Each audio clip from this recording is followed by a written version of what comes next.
Thanks, Carl, and thanks to Carl and everyone else who organized this. This has really been a great day. We had a great discussion during our federal agencies breakout session, and it's great to see the enthusiasm for everyone for STEM and research and funding opportunities. So, but I'm really privileged to be able to introduce Dr. Hicks, who Carl said we had dinner with last night, and it really was a privilege to speak with him and learn more about what's going on at NSF, what's going on more with the program that he heads up, and you're going to learn more about today. But just learn more about Dr. Hicks too, who's just a great person, a wonderful person that you're going to hear from today. When they first sent me his bio, you know, you've seen people with incredible resumes. Sometimes those are like 40 pages, and that's his type of bio.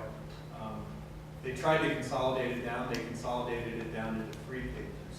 So I could have read that whole 3-page bio to you, and that probably would have taken up about 45 minutes of our time. So I'm really only touching on the highlights here. He really does have an incredible background, and I think NSF is really privileged to have a person like that inside their organization to heading up a program like this. Dr. Hicks is the program director for the Lewis Stokes Alliances for Minority Participation, or the LSAM program. He has a Bachelor's of Science degree in biology from the Tougaloo College. He also has a PhD in botany at the University of Illinois, Urbana, and postdoctoral training at the Missouri Botanical Garden in St. Louis. Prior to becoming the LSAM program director, he spent some time as a professor of biology and a chairperson, and also the dean of College of Arts and Science at North Carolina A&T. He's a scientist, as I said there, and his research is focused in plant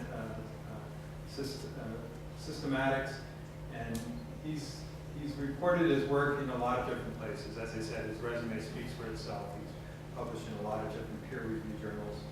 But as I said, he's worked for a long time with NSF, and I think he's established himself as really at a local, regional, and national level for achievements that he's done in the science as a scientist, but also for what he's done in advancements of underrepresented groups in science, engineering, and mathematics.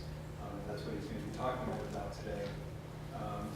I'm just going to touch on a couple of those announcements because I think they're noteworthy. 1988, he received the White House Initiative Faculty Award for Excellence in Science and Technology with a letter from President Ronald Reagan. In 1981, his biographical material was displayed at the Black History exhibit at the National Agricultural Library in Beltsville, Maryland. In 2001, he had the Lifetime Service Award from the National Project Directors of the LSAM program. And I think this is really cool. The South Carolina LSAM program established the A. James Hicks Leadership Award in his honor. And as I said, you know, we had dinner with him last night. He's a wonderful person, and I think we got to know him better. We got to talk to him about what UNLV wants to do in this area. UNLV potentially wants to establish alliances for moving forward and educating students from underrepresented groups. And we're just privileged to have Dr. Hicks here today. Please join me in welcoming